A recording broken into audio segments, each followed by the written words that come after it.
Praise the lord. దేవుని పరిశుద్ధమైన నామానికి వందనములు, కృతజ్ఞతాస్తుతి, స్తోత్రములు తెలియజేస్తున్నాను.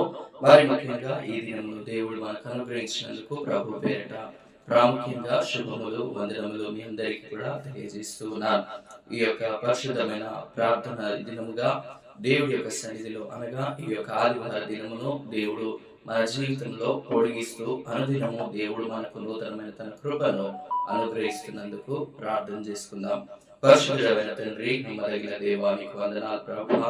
ఈ యొక్క కృపలో ఈ యొక్క ఉదయకాల సమయంలో నేను ధ్యానించటకు మీరు ఇచ్చిన కృపను బట్టి, సజీవమైన నీ యొక్క వర్తమానమును బట్టి నీకు స్తోత్రములు చెల్లిస్తున్నాం. మీ యొక్క కృప చేత భద్రపరచండి అయ్యా తండ్రి. మీరే తోడుగా ఉండి అయ్యా తండ్రి ఈ దినవాక్య ధ్యానంలో మీరు తోడుగా ఉండి కృప చూపిస్తారని యేసుక్రీస్తు వారి పరిశుద్ధ నామమున అడిగి వేడుకుంటున్నాను పరమ తండ్రి. ఆమేన్.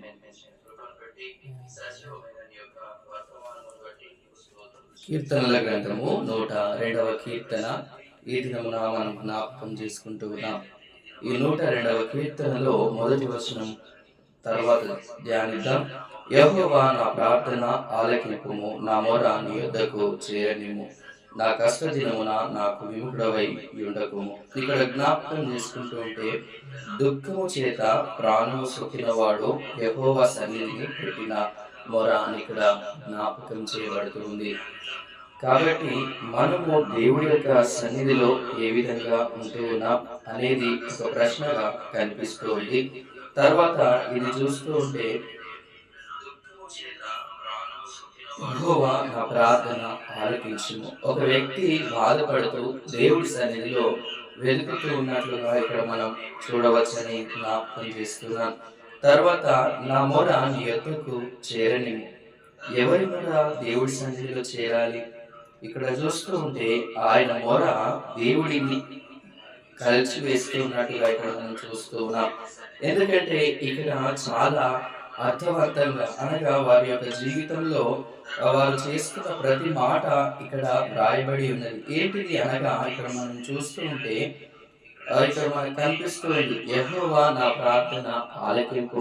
మనుషులు చెప్పినప్పుడు వారు వినరు, కానీ ఎప్పుడైతే దేవుడి సన్నిధిలో మన ప్రార్థన ఒప్పుకుంటూ ఉంటామో లేదా మన యొక్క జీవితాన్ని దేవుడికి సమర్పించుకుంటూ ఉంటామో అప్పుడు ఆ ప్రార్థనకు జవాబు అనుగ్రహించబడుతుంది. మనుషులు విసుగు చెందుతారు లేదా వారు మనం చెప్పినప్పుడు వినకపోవచ్చు, కానీ దేవుడు వినే దేవుడు అని ఇక్కడ జ్ఞాపకం చేయబడుతూ ఉంది. ఈ రెండవ వచనంలో చూస్తే నా కష్ట దినమున నాకు విముఖుడవై ఉండకుము, నాకు చెవియొగ్గుము, నేను మొరలేడు నాడు త్వరపడి నాకు ఉత్తరమేమో.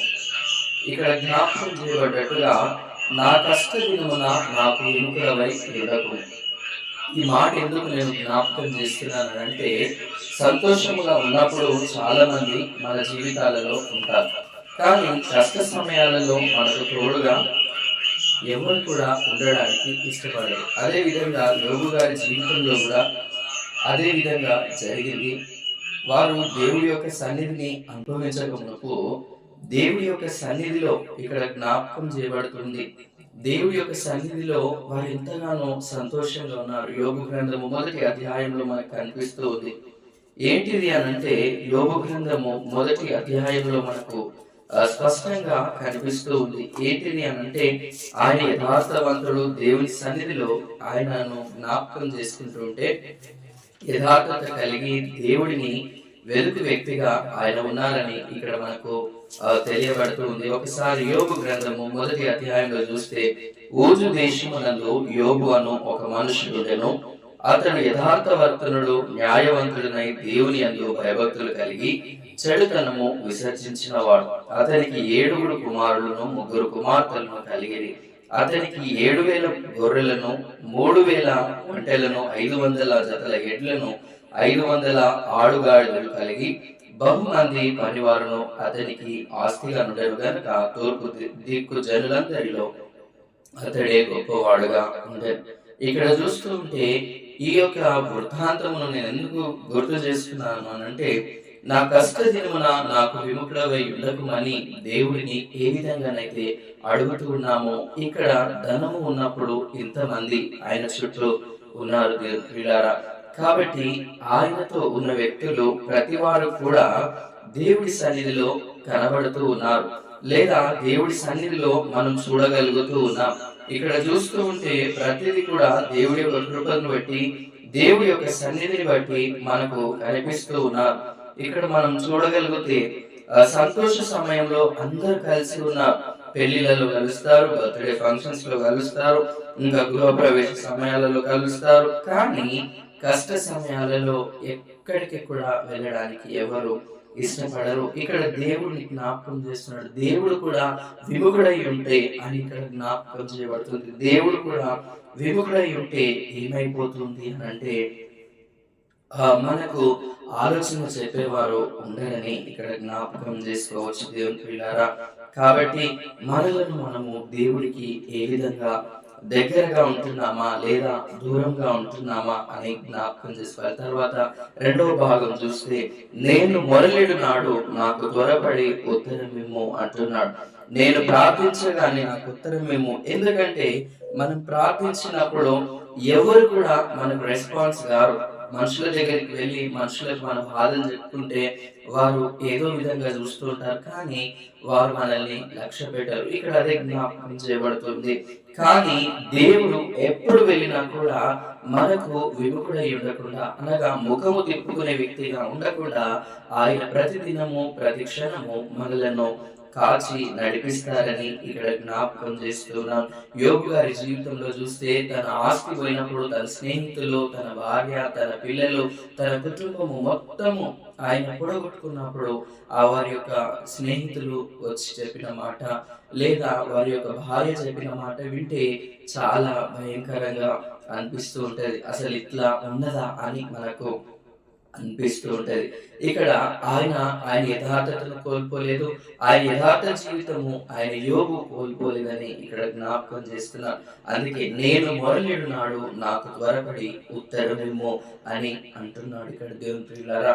నేను నిన్ను ప్రార్థించగానే నాకు ఉత్తరమిమ్ము. కొన్ని ప్రార్థనలు జవాబు తొందరగా రావచ్చు, కొన్నిటికి ఆలస్యంగా రావచ్చు, కొన్ని సంవత్సరాలు పట్టవచ్చు. కానీ దేవుడి యొక్క వాక్యము, దేవుని యొక్క మాట చెప్తున్న మాట, నేను ఎవరిని కరుణించాలంటే వారిని కరుణిస్తాను, ఎవరిని దీవించాలనుకుంటే వారిని దీవిస్తానని దేవుడు జ్ఞాపకం చేస్తూ ఉన్నాడు దేవుని ప్రియులారా. కాబట్టి మనలను మనము సరి చేసుకుని దేవుడి సన్నిధిలో దేవుడి యొక్క దీవెనలను పొందువారముగా ఉండుటకు దేవుడు తన కృపను అనుగ్రహించినట్లుగా మనుషులపైన నమ్మకం పెట్టుకోకుండా దేవుడి పైన ఆధారపడి జీవించినప్పుడు ఆయన సర్వకృప మనకు తోడై ఉంటాదని జ్ఞాపకం చేస్తున్నాను. తర్వాత ఇక్కడ చూస్తూ ఉంటే పొగ ఎగిరిపోవునట్లు 3వ వచనంలో చూస్తే పొగ ఎగిరిపోవునట్లుగా నా దినములు తరిగిపోవచ్చున్నవి. ఎవరి దినములు తరిగిపోతున్నాయి ఇక్కడ అనంటే ఒక భక్తుడు ఇక్కడ జ్ఞాపకం చేస్తున్నాడు. పొగ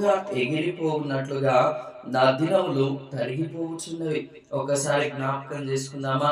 పొగ ఏ విధంగా ఎగిరిపోతుందో అందరికీ తెలుసు. ఎందుకంటే ప్రతి ఒక్కరి ఇండ్లలో ఒక పొయ్యి అనేది ఉంటుంది, లేదా నీళ్ళ ఆవిరి కూడా ఏ విధంగా పైకి ఎగిరిపోతూ ఉందో అది ఎవరికి కనిపించదు. కానీ దేవుడి సన్నిధిలో జ్ఞాపకం చేసుకుంటే పొగ ఎగిరిపోవునట్లు నా దినములు తరిగిపోవచ్చున్నవి. పొగ ఒక కట్టెల పొయ్యి ఉంటే ఆ కట్టెల పొయ్యిలో ఎన్నో కట్టెలు పెట్టి వంట చేయడానికి ఇష్టపడుతూ ఉంటాం. దాంట్లో నుండి కొన్నిసార్లు పొగ అనేది వస్తూ ఉంటుంది. ఎందుకంటే కట్టెలు ఎక్కువగా పెట్టినప్పుడు దాంట్లో నుండి పొగ వస్తూ ఉంది. ఊపిరి ఆడక ఆ పొగ అనేది అందులో నుంచి వస్తూ ఉంది దేవుని పిల్లారా. కాబట్టి ఆ పొగ ద్వారా అది ఎలా వెళ్తుందనంటే ఎవరు కూడా చెప్పలేరు. ఎందుకంటే అది ఆకాశంలోనికి గాలిలో వెళ్తూ ఉంది. అదే విధంగా మన దినములు తరిగిపోవచ్చున్నాయి. మనం దినదినము చేస్తున్న ప్రతి పని దేవుడి సన్నిధిలో లెక్క ఉంటుంది. కానీ మనం చేసిన ప్రతిదీ కూడా అది అప్పగించబడుతూ ఉంది అని జ్ఞాపకం చేస్తూ ఉన్నాం. తర్వాత ఇక్కడ చూస్తూ ఉంటే ఆ విధంగా మన దినములు జ్ఞాపకం చేయబడుతుంది. మన దినములు తరిగిపోతూ ఉన్నాయి, రోజు రోజుకు తగ్గిపోతూ ఉన్నాయి. మనం 100 సంవత్సరాలు బ్రతకాలనుకోండి, ఇప్పుడు దాదాపు ఒక 30 సంవత్సరాలు, 40 సంవత్సరాలు అట్లున్న వ్యక్తులకు వారి ఆయుష్ తగ్గుతూ వస్తూ ఉంది. అదే విధంగా ఇక్కడ జ్ఞాపకం చేయబడుతుంది. కొన్ని స్థలాలలోకి వెళ్ళినప్పుడు పొలాలలో చూస్తుంటే పంట చేతికి వచ్చిన సమయాలలో ఆ పంటంతా అనగా దానిని వరి నాటి పెంచి వాటిని పట్టిన తర్వాత ఆ యొక్క బియ్యపు గింజలను తీసిన తర్వాత ఆ పొట్టు ఏదైతే ఉంటుందో దానిని అగ్నిలో కాల్చివేయబడుతుంది. అది కాల్చివేసినప్పుడు దాని ద్వారా ఏం జరుగుతుంది అనంటే, అది కాల్చివేసిన తర్వాత మన యొక్క ఆ గడ్డి ఏదైతే ఉంటుందో ఆ గడ్డిని కాల్చివేసిన తర్వాత అది కూడా పొగలాగా ఆవిరై వెళ్ళిపోతుంది. కొన్నిసార్లు పొగలో ఏమి కూడా కనిపించదు. కానీ మన జీవితం కూడా ఆ విధంగా ఉంటూ ఉంది. ఏమి కనిపించని జీవితంగా మన జీవితము ఉంటూ ఉంది. కాబట్టి మనలను మనము సరి చేసుకునే వారముగా ఉండాలని దేవుని యొక్క వాక్యంలో జ్ఞాపకం చేయబడుతుంది. ఎందుకంటే మరణం ఎప్పుడు వస్తుందో ఎవరికి తెలియదు. మొన్నటి దినమున ఏరోప్లేన్ క్రాష్ అయినప్పుడు అనగా ఆ యొక్క హాస్టల్లో వారు అనుకోలేదు. కానీ వారు ఎంతగా అనగా దేవుడి సన్నిధిలో ఏ విధంగా ఉన్నారో ఈ దినమున జ్ఞాపకం చేసుకుంటే ఎంతో దుఃఖకరంగా ఉంటూ ఉంది దేవుని ప్రియులారా.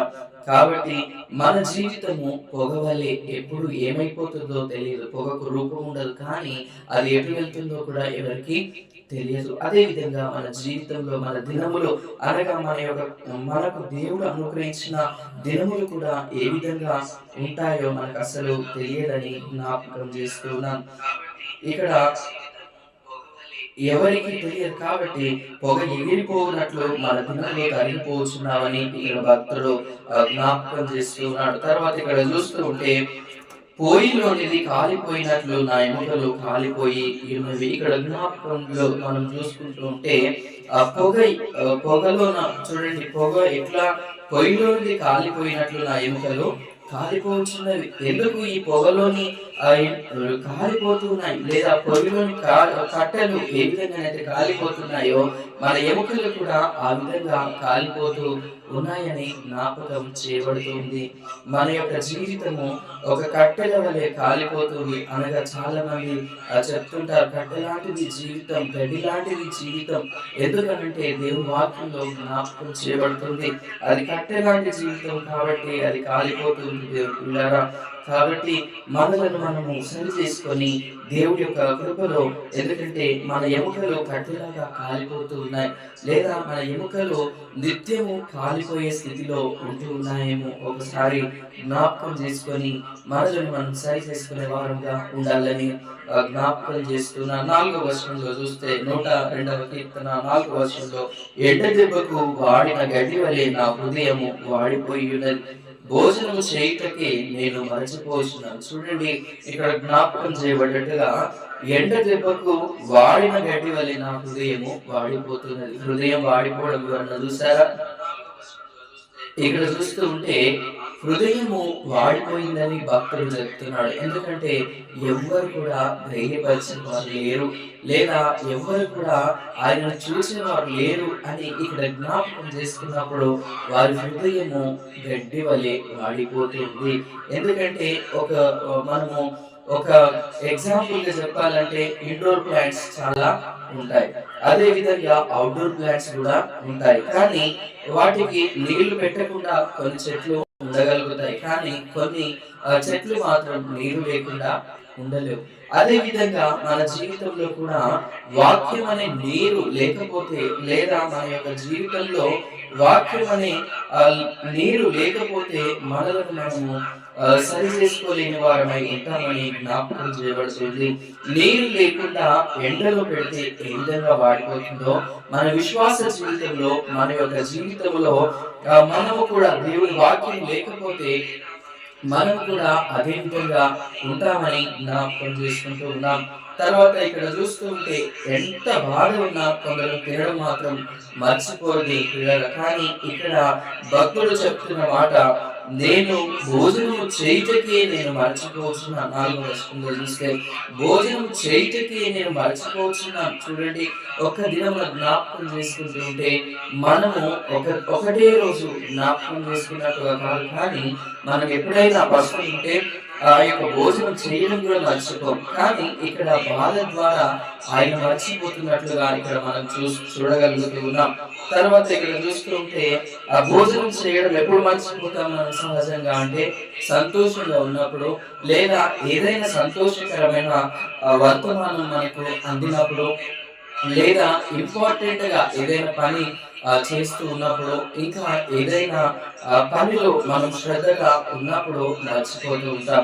మన జీవితంలో మనలను మనము జ్ఞాపకం చేసుకునే వారుగా ఉంటామని ఇక్కడ జ్ఞాపకంలోకి తీసుకొని వస్తున్నాను. ఇక్కడ ఎందుకు ఈ మాటలన్నీ నేను చెప్తున్నానంటే మన జీవితం ఎప్పుడు ముగుస్తుందో మనకైతే తెలియదు. కానీ దేవుడి సన్నిధిలో సర్వమును ఎరిగిన సర్వాధికారి అయి ఉన్నారని జ్ఞాపకము చేస్తూ ఉన్నాం. ఇక్కడ నా మూడుల శబ్దము నా ఎముకలు నా దేహమునకు అంటుబడిపోయిన ఈ యొక్క అధ్యాయం, ఈ 102వ కీర్తన అంతా చూసుకుంటుంటే మనుషునికి ఎన్ని బాధలు ఉంటాయో అందులో నుండి దేవుడు ఏ విధంగా జ్ఞాపకం చేసుకున్నాడు అనేది ఇక్కడ మనకు కనిపిస్తూ ఉంది. దేవుడు ఇక్కడ చూస్తుంటే 7వ వచనంలో చూస్తే రాత్రి మెలకువగా నుండి ఇంటి మీద నుండి వంటిగానున్న పిచ్చుకోవలే నున్నా. ఇక్కడ చూస్తుంటే రాత్రి పూట వంటిగా మెలకువగా ఉంది. ఎందుకు ఆ బాధ ఆ విధంగా ఉంటూ ఉంది. రాత్రి అయితే కొన్ని ఆలోచనలు వస్తూ ఉంటాయి మానవుల జీవితంలో.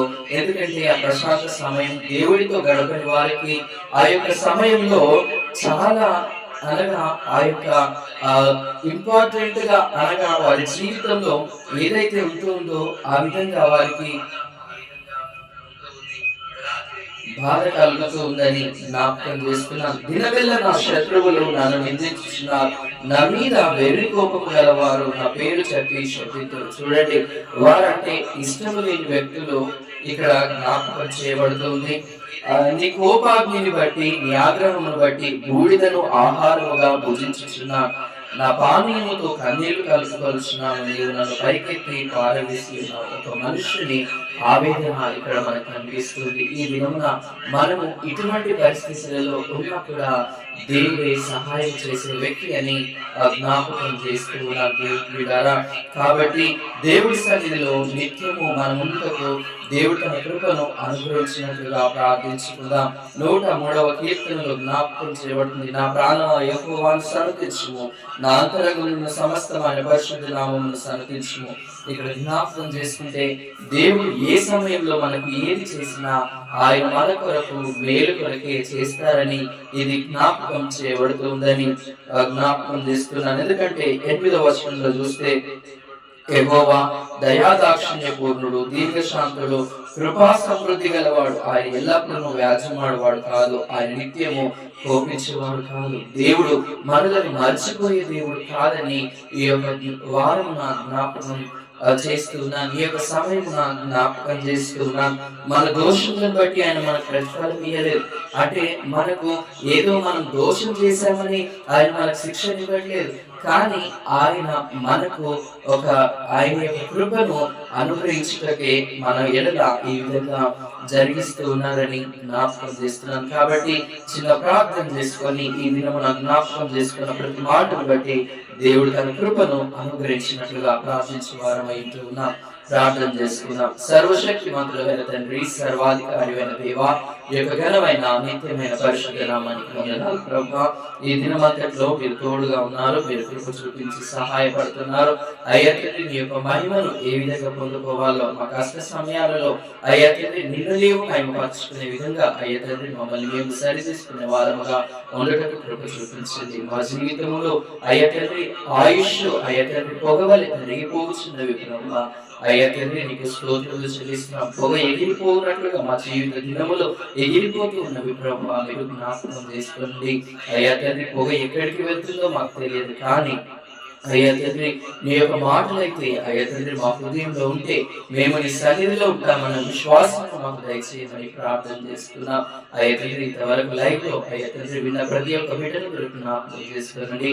నీ యొక్క రాకడ ఆలస్యమైతే తిరిగి కలుసుకుని పర్యంతం నీ యొక్క కృప కాపుదల సంరక్షణ అనుగ్రహించి నీ యొక్క రెక్కల చాటును భద్రపరుచుకొని దీవించి మాకు పొందుకుంటారని యేసుక్రీస్తు వారి పరిశుద్ధమైన పుణ్యనామమును అడిగి వేడుకుంటున్నాను పరమ తండ్రి. ఆమేన్. దేవుడు మిమ్మును మీ కుటుంబాలను దీవించి ఆశీర్వదించి బలపరిచి నడిపించును గాక. ఆమేన్. సంఘర్షణ అనుగ్రహించి ఎక్కడికల చాటున భద్రపరిచి దీవించి మనకు పొందుకుంటారని యేసుక్రీస్తు వారి పరిశుద్ధమైన పుణ్యనామమున అడిగి వేడుకుంటున్నాను పరమ తండ్రి. ఆమేన్. దేవుడు మిమ్మును మీ కుటుంబాలను దీవించి ఆశీర్వదించి బలపరిచి నడిపించును గాక. ఆమేన్. సంఘర్షణ అనుగ్రహించి ఎక్కడికల చాటున భద్రపరిచి దీవించి మనకు